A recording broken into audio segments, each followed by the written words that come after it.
Bonsoir à tous et bienvenue. Pour pérenniser les acquis et les avancées dans l'éducation, le gouvernement togolais s'est fixé 10 priorités pour cette année académique 2023-2024 qui a démarré le 25 septembre dernier. La plus grande réforme cette année est l'introduction de l'anglais dans les enseignements primaires. Chacun y va avec ses commentaires. À l'international, le sentiment nationaliste a pris le dessus chez les présidents africains. Le message est le même dans leur discours à la 78e session de l'Assemblée générale des Nations unies. Fini le paternalisme, la domination et la manipulation des puissances étrangères. L'Afrique en marche vers une deuxième indépendance, c'est la question qu'on se pose. Mesdames et messieurs, voici les sujets du débat. Coin de vérité, c'est sur votre chaîne de télé Direct 7. J'ai l'honneur de recevoir aujourd'hui sur ce plateau Monsieur Kondo Kofi Nayote. Il est juriste, analyste politique, consultant indépendant. Il est le premier secrétaire du mouvement politique La Renaissance. Bonsoir, Président. Bonsoir, mon frère Ricardo. Bonsoir, cher Germain Pouli. En face de lui, pour les éléments d'analyse, un confrère journaliste qui n'est plus à présenter, Monsieur Germain Pouli. Il est le directeur de publication Togo Réveil, le nouveau président de CONACO. Bonsoir, Président. Bonsoir Ricardo, bonsoir à tous les téléspectateurs de Direct 7. Alors, depuis le 23 septembre, le Conseil national des patrons de presse connaît un nouveau président. Et vous, on peut se poser la question, quels sont vos sentiments depuis votre élection? C'est des sentiments partagés à la fois de plaisir, parce que mes collègues et mes confrères me font confiance et ont décidé à travers leur vote de me mettre au devant de notre organisation pour qu'ensemble on puisse relever certains défis, mais en même temps c'est un sentiment de préoccupation. Je suis plus préoccupé depuis que je suis élu parce que je me rends compte qu'il y a beaucoup de choses à faire. Et la première, c'est de pouvoir déjà remplir ce mandat-là à la satisfaction de ceux qui ont porté leur confiance sur moi. Donc ça fait beaucoup de responsabilités, c'est une préoccupation. Est-ce que j'y arriverai? Comment le faire? Ce qui me rassure en tout cas, c'est qu'il y a une forte adhésion derrière notre équipe, la jeune équipe, relativement jeune, que j'ai la chance de diriger donc à l'issue de ces élections-là. Après, comment mobiliser toutes ces énergies, ces partenariats-là, parce que les défis sont assez nombreux. Et la presse togolaise, la presse en général, vit dans un contexte assez complexe. Et les défis sont là, un contexte économique très difficile. Vous savez comment nos médias sont en souffrance. Un contexte environnemental dans lequel la presse évolue difficilement avec la percée des réseaux sociaux. Et dans tout cela, il y a le permanent défi de la professionnalisation et surtout de la viabilité de nos entreprises de presse. Aujourd'hui, est-ce qu'elles sont aussi productives? Est-ce qu'elles sont rentables? Est-ce qu'elles nous permettent de vivre de ça? Est-ce qu'elles nous permettent de bien traiter nos collaborateurs qui font que ces médias-là marchent?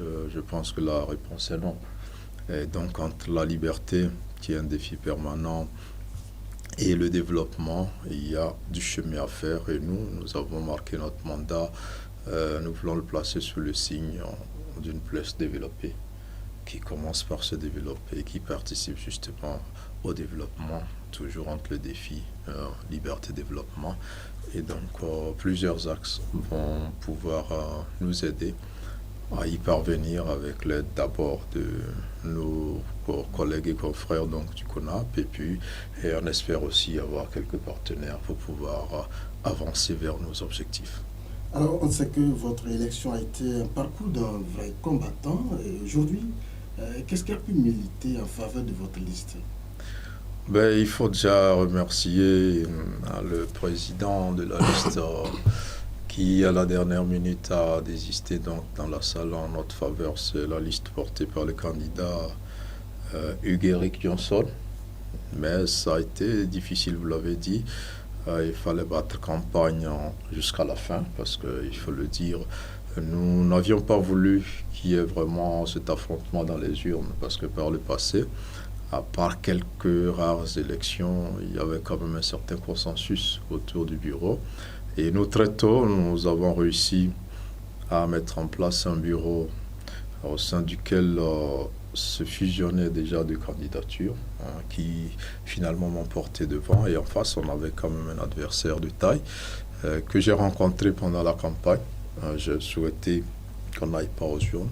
On s'est vu des fois de suite et ça n'a pas trop évolué, mais heureusement, le jour de l'élection, finalement, il ne s'est pas positionné. Et donc, ça a été un peu plus facile, l'élection. Et vous avez vu un peu les scores que nos listes ont pu recueillir donc, au niveau de chaque poste. Donc, il faut saluer cette hauteur d'esprit du candidat Eric Johnson, qui finalement s'est désisté, nous a laissé passer notre liste. Mais avant cette date-là, avant ce 23 septembre, on a fait un travail énorme sur le terrain.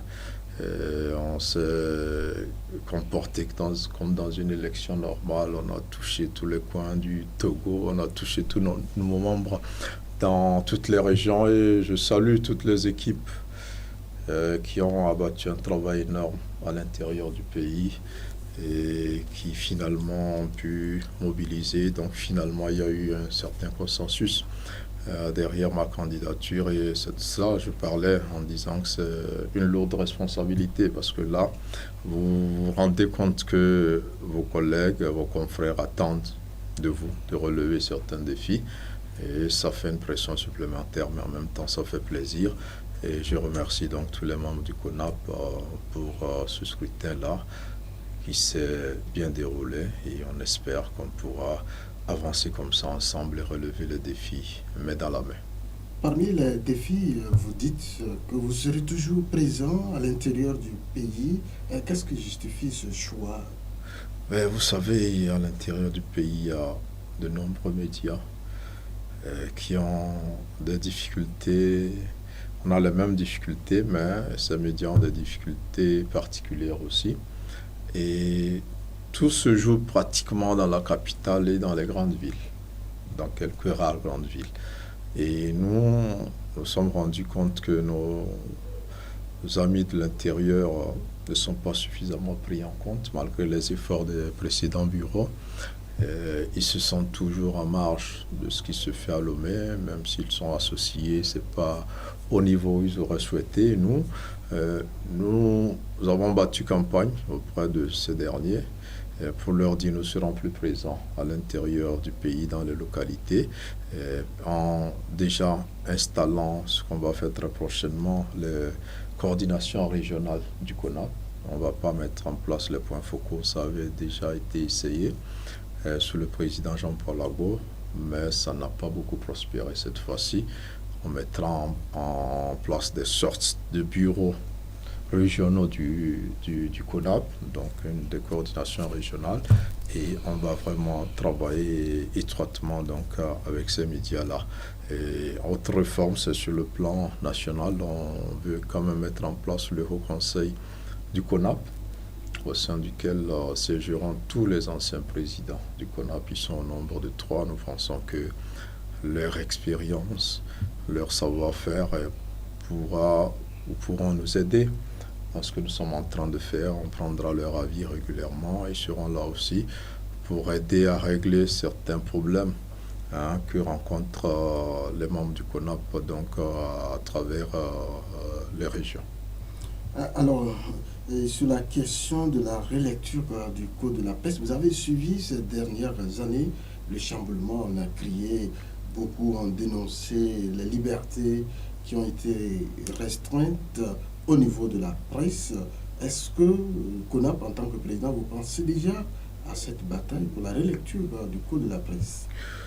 La relecture n'est pas dans nos préoccupations immédiates ou nos priorités immédiates parce que nous pensons que l'environnement n'est pas aussi défavorable que cela. S'il y a des contraintes aujourd'hui, elles sont beaucoup plus économiques. Vous savez, le dernier rapport de RSF qui est sorti, le Togo a gagné 30 places et se positionne aujourd'hui à la 70e place, laissant derrière lui plus de 110 pays. Mais nous, au niveau de notre programme, on s'est dit, ben voilà, on gagne 30 places, on est 70e dans le monde. Mais est-ce économiquement, si on devait nous classer, est-ce que nos entreprises de presse peuvent occuper cette place-là? La réponse est non. Et nous, notre préoccupation, c'est vraiment de travailler pour que nos entreprises de presse, qui étaient des organes de presse il y a quelques années, deviennent de vraies entreprises d'abord. Il faut qu'elles soient productives, il faut qu'elles soient rentables. Il faut que nous gagnions de l'argent pour en vivre, parce qu'on crée une entreprise pour faire des bénéfices. Il faut gagner de l'argent aussi pour traiter nos collaborateurs, parce que nous les traitons très mal. Ils ne sont pas payés ou ils sont très mal payés. On a signé une convention collective qu'on est très loin de respecter. Et même le SMIC n'est pas respecté dans plusieurs médias et je ne compte pas les arriérer. Et il faut qu'on avance au cours de ces 2 prochaines années. Et moi, je dis que chaque média membre du CONAP devrait pouvoir payer le SMIC. Et nous allons travailler à cela. Nous allons former les patrons de presse pour qu'ils deviennent de vrais managers d'entreprise. Et nous allons passer à la diversification de nos activités. On ne pourra plus se contenter de faire que de l'information qui, je le disais, ne se vend pas trop bien avec la montée en puissance des réseaux sociaux. Vous voyez que c'est assez difficile, mais nous allons trouver aussi une autre alternative, c'est la digitalisation de tous les médias membres. Mais la diversification, il faut qu'on fasse autre chose, en plus de la presse. Et nous avons mis en place un programme triennal d'accompagnement de nos entreprises vers cette diversification-là. Et je pense que, j'espère que la plupart des médias vont y aller, on va aller vers cela.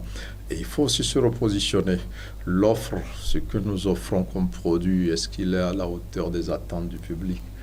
Est-ce que ce que nous produisons aujourd'hui, est-ce qu'il ne faut pas se repositionner? Est-ce qu'il ne faut pas aller vers ce que le public aime et qu'on ne touche pas forcément dans nos productions? Donc, on va faire aussi ce travail-là.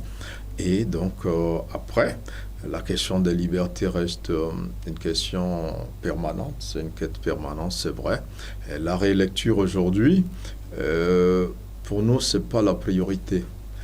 Mais c'est l'accompagnement. Vous savez qu'il y a un article qui a été diversifiquement apprécié, interprété sur la question des réseaux sociaux. C'est de ça que je parle. Oui, non, là, on va y arriver. Je crois que déjà, si nous, on arrive à mettre tous nos médias sur Internet et à créer des extensions sur les réseaux sociaux déjà, ça sera une très bonne avancée, hein, parce qu'aujourd'hui, beaucoup de choses se passent là-bas. Après, il y a les médias et tous ceux qui diffusent l'information sur les mêmes réseaux sociaux qui ne sont pas des médias.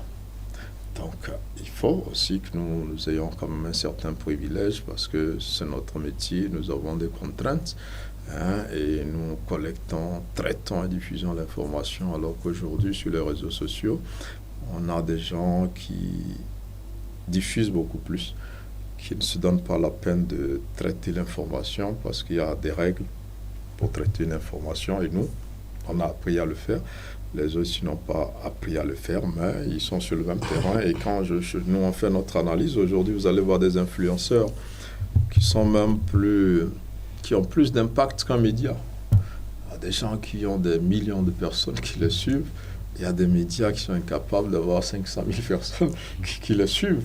Et alors que c'est nous qui avons la qualité ou la qualification pour traiter et diffuser l'information. Nous allons aller progressivement sur ce terrain-là parce que c'est l'avenir et tout se passe de plus en plus sur ce terrain-là.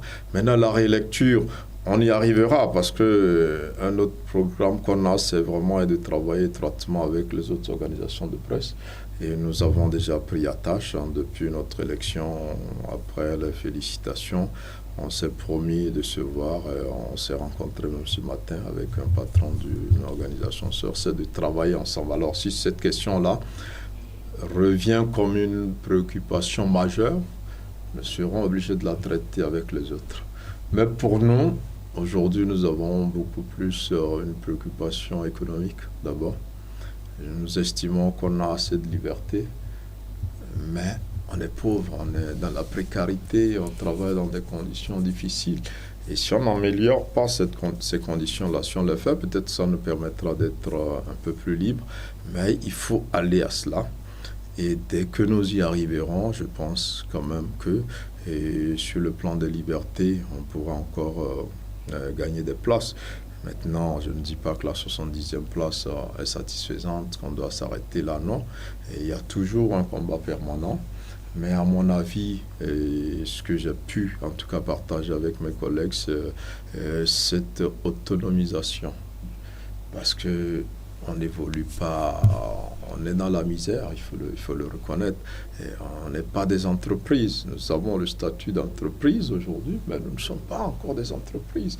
Et il faut qu'on travaille déjà à cela.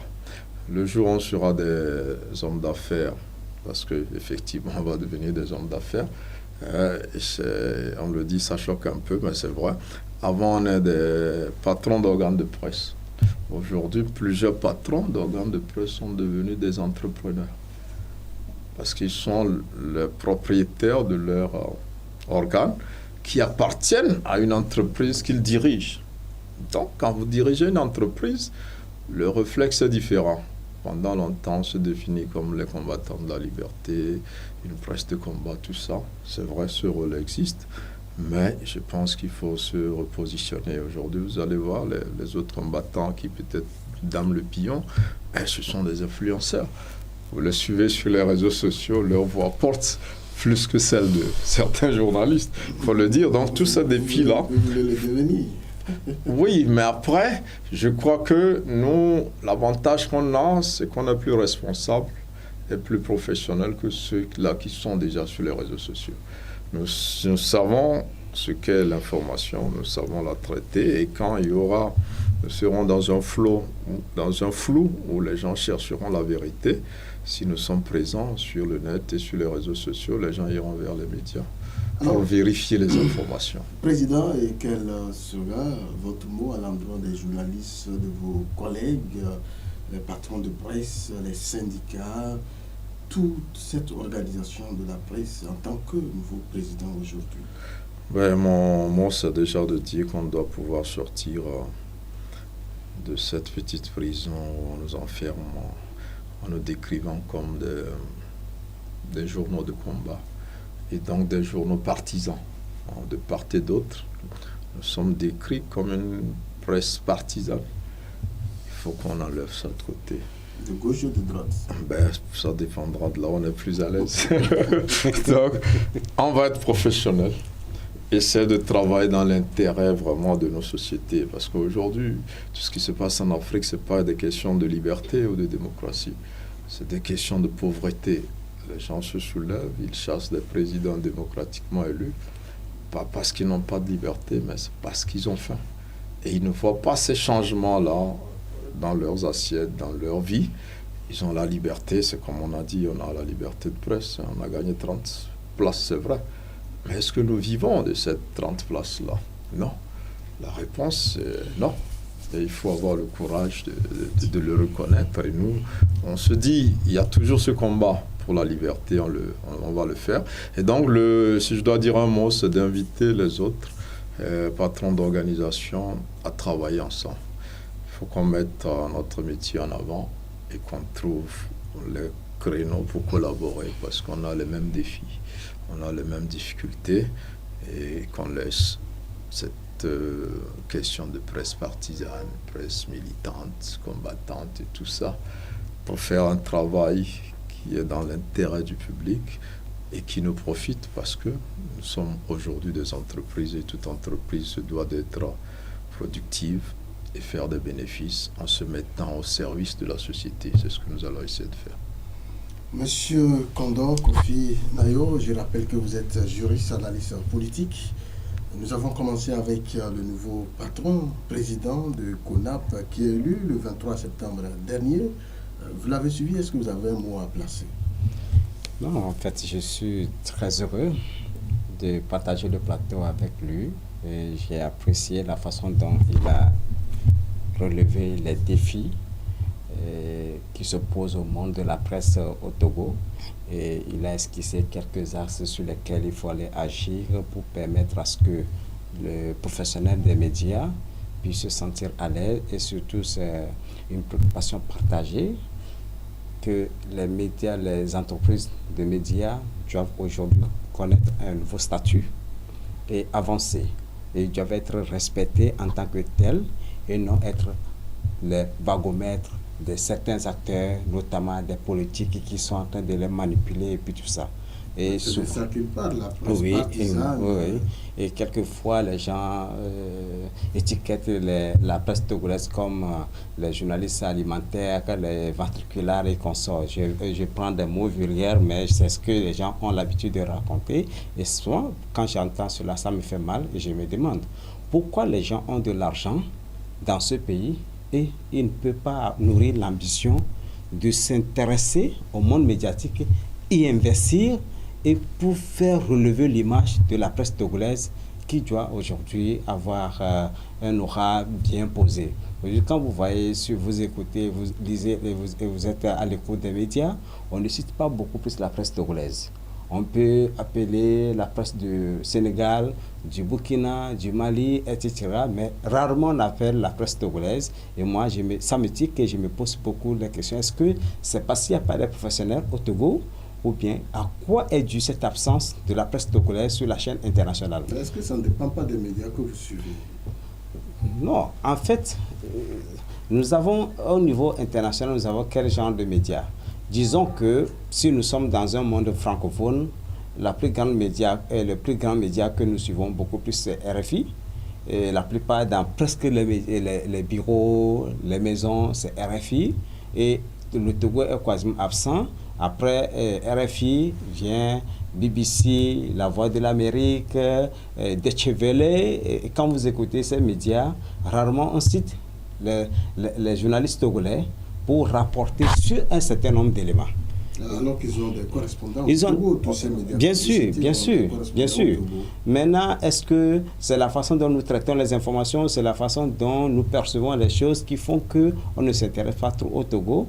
Je me réjouis qu'il sera à la hauteur, il pourra vraiment œuvrer pour qu'à la fin de son mandat, qu'on ait beaucoup plus l'image de la presse togolaise qui sortira de l'eau. Une presse développée, c'est la mission de CONAP, c'est votre mission en tant que président aujourd'hui. Il parle de l'image de la presse togolaise. Est-ce que vous y arriverez? Mais nous, en tant que personne, non. Mais nous, en tant que corporation, oui. Si nous sommes conscients qu'il y a des défaillances qu'il faut corriger, si nous sommes conscients de nos faiblesses, on pourra. Après, il y a toujours cette question de formation aussi. Il faut toujours former, il faut sensibiliser. Et ça, je crois que plusieurs acteurs travaillent souvent dans ce sens-là. Mais comme on dit, le ventre affamé n'a point d'oreille. Et je pense que si économiquement on arrive à améliorer notre situation, on va être un peu plus indépendant, un peu plus professionnel. Et sur cette question, est-ce que vous aussi, en tant que patron de presse, vous n'avez pas la responsabilité? Parce que on voit vos journalistes également. Et quand on analyse le niveau de vie, il n'est pas le même. Lequel, du patron et du journaliste? Ah, mais bien sûr. Ben oui, c'est normal. C'est une réalité. C'est normal, le chef et son collaborateur ne gagnent pas la même chose. Mais en réalité, c'est pas réel ce que les collaborateurs ou certains observateurs disent ou voient. Ils pensent que les patrons vivent dans l'opulence et que leurs collaborateurs tirent le diable par la queue. C'est ce qui est apparent? Oui, c'est ce qui est apparent, mais ne correspond pas à la réalité. Vous savez, il y a des patrons qui ont du mal à payer les frais d'électricité, à payer les frais d'imprimerie, à payer les redevances. Et ça, personne ne sait. Parce qu'ils ne partagent pas ce genre d'informations. Alors, on le voit venir dans sa voiture, en costume, il gare. On croit que pour lui, tout est beau et qu'il ne veut pas payer. Vous verrez, certains patrons ont jusqu'à 5-6 mois d'arriérés. Dans ce pays, il y en a, voire plus. Et les gens croient que les patrons sont cyniques, ils vivent à l'aise et non, je ne crois pas. Vous savez, nous savons tous que ce sont nos collaborateurs qui font nos médias. Il y a combien de patrons qui vont chercher l'information? Il n'y en a pas. Donc le média est fait par le journaliste. Et c'est pour ça que je dis que d'ici 2 ans, moi, mon objectif, c'est de faire en sorte que chaque média puisse payer le SMIC au moins. Au moins, en attendant de chercher des moyens pour respecter la convention collective qui nous oblige à payer nos collaborateurs selon leurs qualifications. Voilà. Ceux qui nous écoutent diront Amen. Oui, non, ça va se faire. Moi, j'y crois parce que moi, dans ma rédaction, j'essaie de le faire et toutes les fois que j'ai des difficultés pour payer les gens, faire certaines choses, j'explique à mes collaborateurs. Moi, je n'ai pas ce problème. De loin, certains peuvent croire que je vis bien mes galères, mais en interne, on n'a pas ce problème. Parce que je fais l'effort de partager l'information. Quand ça va être dur, je les préviens, les gars, ça va être dur pour 2-3 mois parce que j'attends telle entrée qui traîne, j'ai telle difficulté. Et j'évolue. Et quand c'est bien, j'essaie de régulariser la situation. Mais ce n'est pas encore le traitement que je veux leur donner parce qu'ils font plus. Le travail qu'ils donnent, ils ne sont pas assez récompensés. Et je peux vous dire que je ne suis pas le seul patron à réfléchir comme ça. Peut-être que les autres ne le disent pas à leurs collaborateurs. Et donc, on a le sentiment que le patron vit à l'aise, le collaborateur souffre sans lui dire rien. Lui. Non, je ne pense pas. Je crois que la plupart des patrons, en tout cas ceux que je rencontre régulièrement, on est conscient qu'on ne traite pas bien nos collaborateurs. Mais ce n'est pas parce qu'on ne veut pas. C'est parce qu'il y a des réalités économiques incontournables qui font que nous vivons un peu dans ce sorte de bricolage. C'est vrai aussi qu'en même temps, on est rentré dans l'entrepreneuriat comme par effraction, comme on dirait certains. Or, il faut apprendre à être entrepreneur. C'est pour ça que nous allons former les patrons de presse. Parce que la gestion d'une entreprise, il faut apprendre un peu. On ne peut pas se mettre à gérer une entreprise, tu sors de nulle part, tu viens. Non, ça peut marcher, mais si on apprenait, ça irait mieux. Et généralement, ça ne marche pas parce que nous ne sommes pas de bons managers. Voilà comment les gens gèrent le peu d'argent qui rentre. S'ils savaient gérer comment les gens gèrent le personnel, il faut qu'on aille à cette école-là. Nous avons déjà noué des partenaires pour nous former là-dessus. Et on verra. On ne va pas faire de magie, mais j'espère et je pense que les choses vont s'améliorer. Après, encore une fois, on salue le courage de nos collaborateurs parce qu'ils travaillent dans des conditions très difficiles. Là, vous êtes en train d'animer cette émission, vous êtes régulier, nos journaux sortent, mais derrière toute la souffrance, pour produire ça, les gens n'ont aucune idée. Et les gens croient même qu'on baigne dans l'opulence. Vous allez voir ce que les gens disent des journalistes, c'est extraordinaire. Et malheureusement, peut-être certains journalistes aussi prêtent le franc. Et nous sommes de ceux-là qui décrivent les autres composantes de la société comme ils souffrent. Alors, les journalistes parlent des enseignants, ils disent mais ils sont dans la misère. Et je peux vous dire qu'un enseignant togolais du public aujourd'hui gagne au moins 4 fois plus qu'un journaliste. Mais nous sommes les mêmes à dire qu'eux ils souffrent. Ça voudrait dire quoi? Que nous gagnons comme eux ou que nous gagnons plus qu'eux, ce qui n'est pas vrai. Donc nous aussi nous prêtons le flanc. Nous nous présentons comme une catégorie professionnelle qui n'a pas trop de soucis. Nous profitons de la liberté d'expression, c'est vrai, mais il est temps aussi que nous attirons l'attention sur nos conditions de vie et de travail parce qu'on ne peut pas continuer à évoluer comme ça. Il faut qu'on se dise, là on est des entreprises, on a des obligations inimaginables avec les caisses nationales de sécurité sociale, avec les impôts, avec les assurances qui vont venir et tout ça. C'est beaucoup de charges. Et le respect du SMIC, de la convention collective, il faut qu'on se prépare pour entrer dans ce monde-là. Et si demain on veut être des entreprises, tout à l'heure, M. Kondo le disait, qu'on va citer sur RFI et ailleurs, ça passe aussi par là. Il faut qu'on se donne les moyens de grandir, d'être un peu plus professionnel et de prospérer. Ça va être difficile, mais pour moi, il est temps qu'on reconnaisse nos faiblesses, qu'on les reconnaisse totalement, entièrement, et qu'on travaille à corriger un certain nombre de choses. et à évoluer, à grandir. Il est temps pour que la presse togolaise se développe. Et c'est dans un contexte assez difficile. Et comme je l'ai dit pendant ma campagne, c'est dans les difficultés qu'il y a des opportunités. Nous devons pouvoir profiter de ces difficultés-là pour trouver des opportunités qui existent réellement et nous en sortir. Et je pense que si Dieu nous aide, on pourra quand même, avec la contribution de tous, essayer de relever ces défis-là. On ne va pas les finir.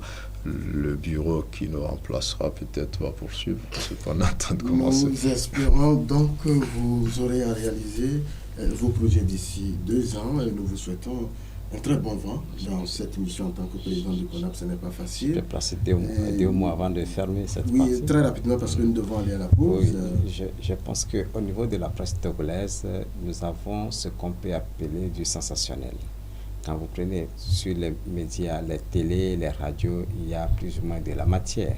Mais pour ce qui est de la presse écrite notamment, je n'ai pas fait d'observation sur la presse en ligne, mais la presse écrite, vous allez voir la page de garde qui énonce des sujets très intéressants. Des titres alléchants. Vous avez envie d'acheter pour aller découvrir, mais quand vous achetez la presse à l'interne, c'est de coquilles vides. Il n'y a pas de la matière du tout. Ce qui fait que l'entreprise ne peut pas être viable et ne peut pas porter l'image de la presse togolaise. Donc il va falloir qu'il y ait un mécanisme de censure, donc, ou bien une opportunité qu'on donnera aux lecteurs de la presse de pouvoir interpeller devant un organe la presse s'il n'est pas satisfait du contenu de la presse. Et ça aussi, le professionnalisme et l'excellence doivent partir de là. Et donc, je le souligne comme ça pour que le président puisse en tenir compte et voir dans quelle mesure édifier les gens, les orienter pour que nous puissions avoir de la matière. Et justement, c'est pour ça qu'on ne peut pas souvent citer la presse togolaise dans les organes parce que quand vous prenez, vous avez le titre, mais vous allez, c'est rien du tout. Merci beaucoup. Et je crois que les patrons de presse sont à l'écoute et que les choses vont s'améliorer, surtout que nous sommes avec le président. Nous allons marquer une pause, nous allons revenir dans notre sujet principal. D'accord.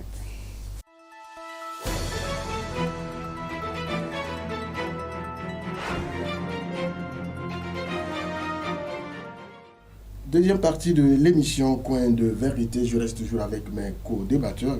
J'ai M. Kondo Kofi Nayote et M. Germain Pouli.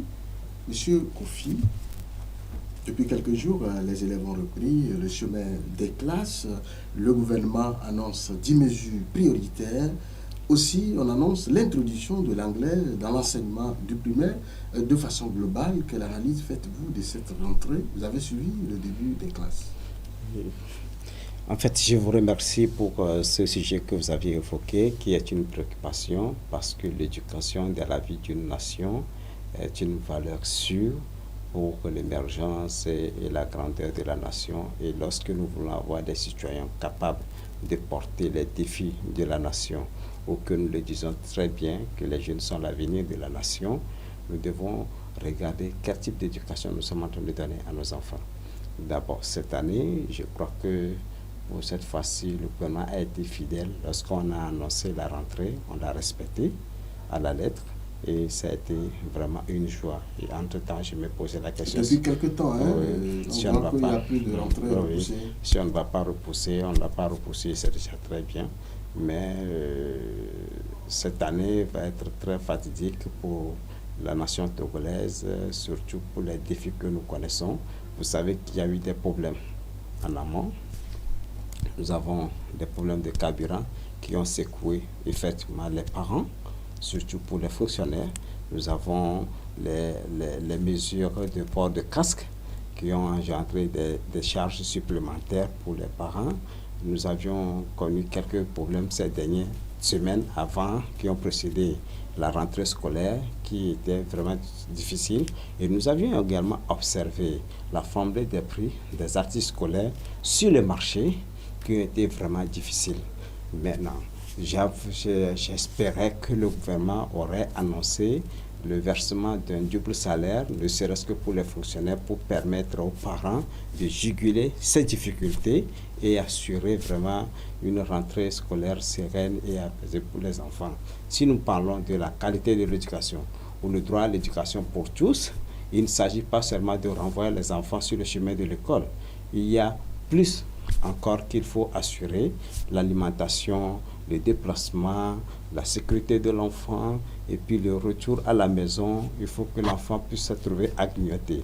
Et quand nous voyons les difficultés que le Togolais a aujourd'hui à s'alimenter dans les ménages, je crois que cette rentrée scolaire a été mal préparée du côté de nos autorités et ça n'a pas été vraiment en concertation avec ou bien à l'écoute de la population pour pouvoir dire voilà, nous prenons telle mesure, nous faisons ceci, nous faisons ceci. Peut-être qu'on va penser que lorsque nous avons les cantines scolaires, c'est dans certains établissements qui ne couvrent pas au moins 5% des élèves qui sont aujourd'hui sur le chemin de l'école. Il y a beaucoup encore à faire. Pour ce qui est des mesures qu'on a annoncées, les 10 mesures, notamment l'introduction de l'enseignement de l'anglais au préscolaire et puis au primaire, je crois quand même que ce sont les acquis de l'adhésion du Togo au Commonwealth. Et je crois que Commonwealth est une grande organisation qui a tellement d'exercices d'action sur les populations que ce ne serait pas seulement l'apprentissage de la langue qui serait une priorité pour le gouvernement en termes d'acquis que le Togolais doit avoir pour l'adhésion. Est-ce que ce n'est pas déjà bien pour un début? Vous savez, nous savons ce que c'est que les barrières linguistiques. C'est vrai que ça constitue un frein dans le développement, dans l'épanouissement de la population, ou surtout lorsque nous incitons les jeunes à aller vers le taux-emploi. Mais pour l'introduction, ça doit suivre un processus. On doit préparer d'abord les gens à rentrer dans cette nouvelle donne qui nous permettra de choisir l'anglais comme là aujourd'hui on l'a dit. Mais entre l'anglais et le français, quelle est la langue sur laquelle nous voulons orienter beaucoup plus nos enfants? C'est là la question que nous nous posons. Mais puisque nous avons déjà une langue officielle qui est le français. Vous savez, le monde évolue. Le monde évolue très bien et que la langue que nous avons comme la langue officielle constitue des freins ou des limites pour nos concitoyens. Naturellement, quand vous voyagez, vous allez à Accra à côté. Nous avons déjà des difficultés pour communiquer avec les uns et les autres. Il en est de même. C'est vrai que nous faisons plus d'efforts que les anglophones à parler l'anglais que d'aller vers le français. C'est vrai. Mais il est clair que l'anglais domine dans tous les systèmes lorsqu'on nous l'impose. Mais ce n'est pas une mauvaise chose. Mais il faut un processus, puisque c'est une question de pédagogie. On ne peut pas... Le Togo est rentré au Commonwealth quand? Aujourd'hui, on est en train de faire l'enseignement de l'anglais au collège, à partir du collège. On a évalué. Quels sont les impacts? Comment ça doit se passer? Les gens même sortent de l'université, ils font le département de l'anglais, à peine ils arrivent à articuler correctement, ils peuvent l'écrire correctement, mais ils ne peuvent pas parler. Est-ce que ce n'est pas une raison de plus de commencer par le préscolaire et le primaire? Non, le préscolaire et le primaire, vous savez, nous n'allons pas choisir des programmes qui bourrent la tête de nos enfants. C'est-à-dire? On ajoute des matières, on a quitté un système d'enseignement, on est allé vers un enseignement de, je ne sais plus comment on l'appelle aujourd'hui. L'APC? L'APC, on est arrivé sur l'APC.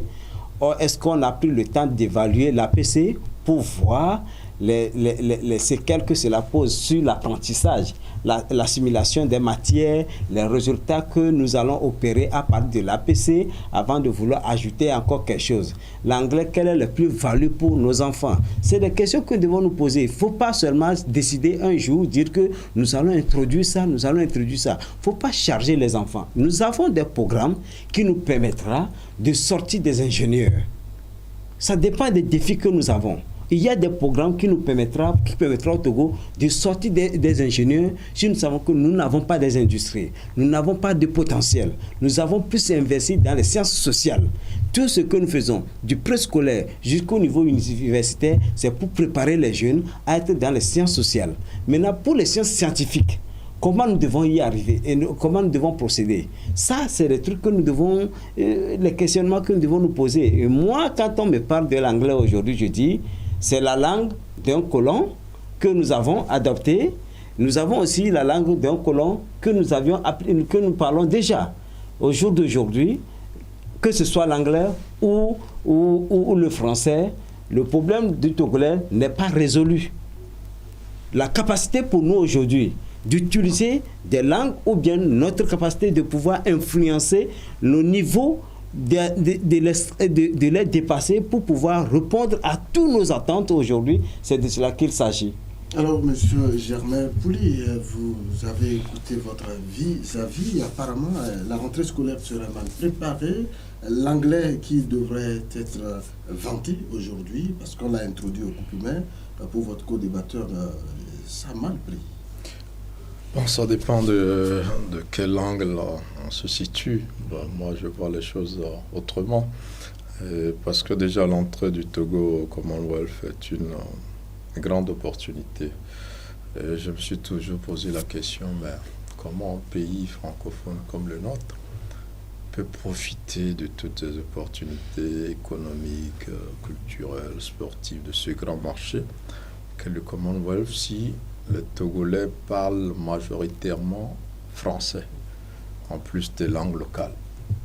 Et ça va être très difficile, même nous-mêmes dans notre métier. Il faut qu'on aille à l'apprentissage de l'anglais. Moi, j'ai traité avec un confrère à l'étranger et je me suis dit, c'est une véritable limite pour nous-mêmes parce que demain, un journal togolais qui veut aller sur ce marché, c'est compliqué, à moins qu'il fasse les deux versions, comme certains confrères ont commencé parfois et ont abandonné en cours de route. Donc, l'apprentissage de la langue d'autrui est forcément un atout.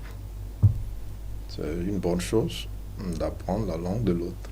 Quand vous maîtrisez la langue de quelqu'un, vous avez plus d'opportunités de vous rapprocher de lui, de traiter avec lui, et vous le dépassez si lui ne parle pas votre langue. C'est-à-dire que vous avez un outil de plus que lui n'a pas. Et dans le contexte togolais, l'anglais était déjà une langue utile, c'est pour ça qu'elle était devant l'allemand. On commençait l'anglais en 6e, et l'allemand c'était souvent en seconde. Mais dans la pratique, on se rend compte, moi j'ai étudié l'anglais de 6e en terminale, mais parfois je suis incapable de tenir une discussion de 3-4 minutes entièrement en anglais. Alors que j'ai étudié ça plus de 7 ans. Donc, ça veut dire que ce n'est pas efficace. Donc, quand le ministre décide qu'au préscolaire, au primaire, il faut commencer l'anglais, et ça, plusieurs établissements privés annonçaient déjà cela. Quand vous allez à la rentrée dans plusieurs établissements privés, ils vous mettent ça, que l'enfant apprendra l'anglais. Parfois, ce n'est pas effectif, on paie, mais les enfants... Ça fait objet de publicité. Voilà, les enfants n'apprennent rien du tout. Alors, mais quand le ministre le dit, et des études ont prouvé que les enfants peuvent apprendre une 60aine de langues.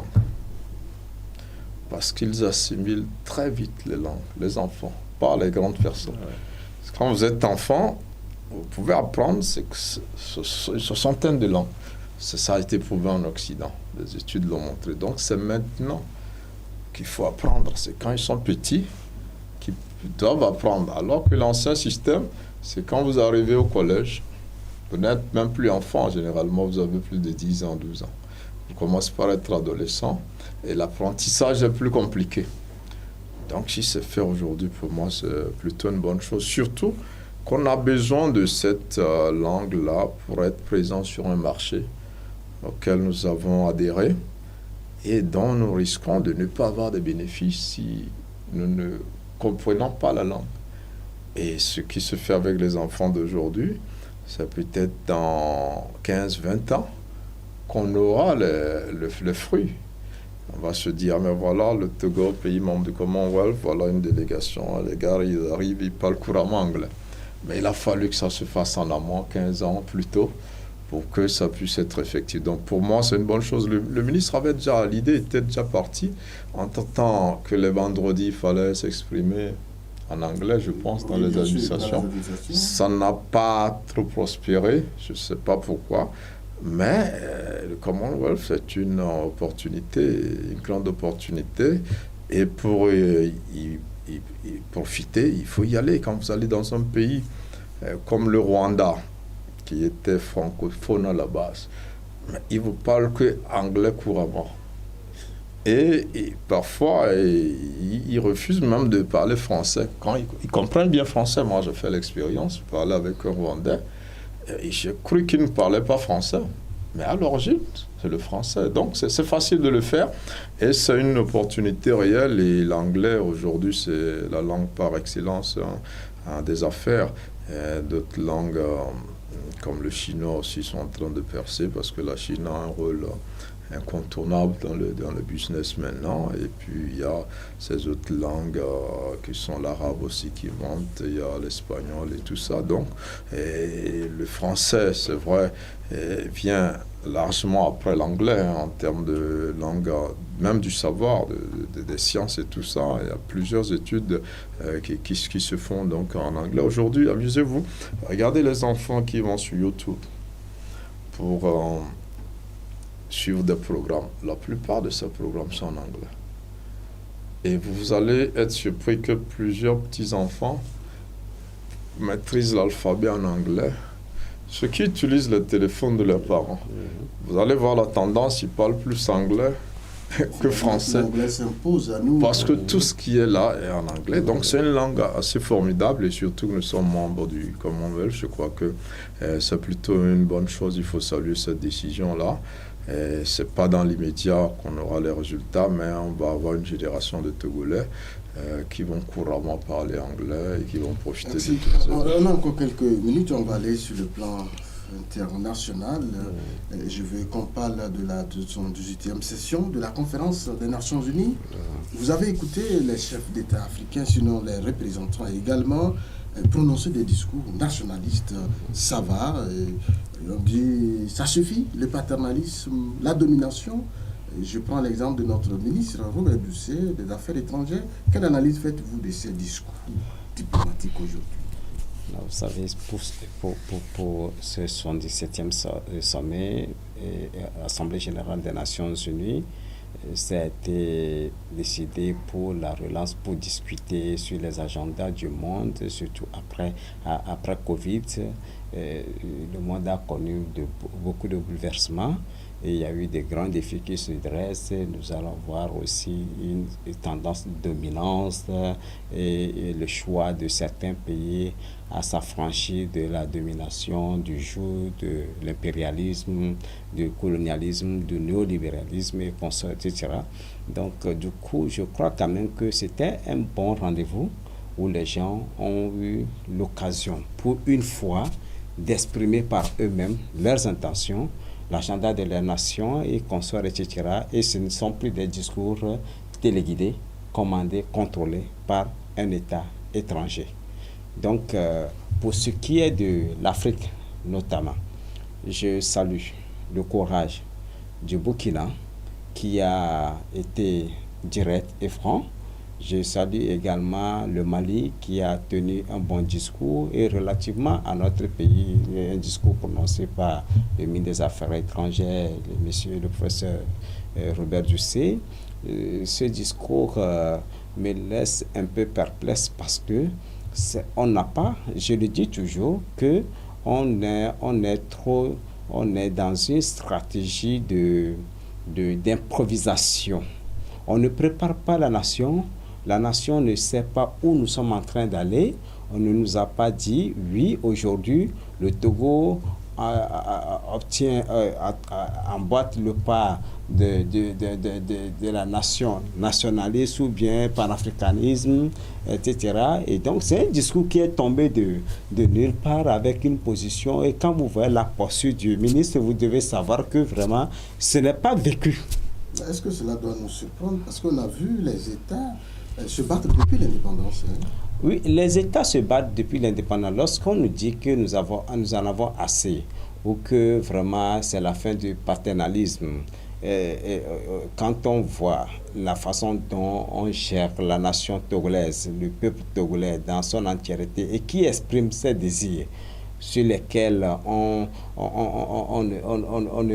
ne se prononce même pas, mais on avance, ça voudrait dire que cette nation ne peut pas encore être une nation nationaliste. Et vous allez voir comment ça a été reçu dans l'Assemblée, le discours du ministre des Affaires étrangères.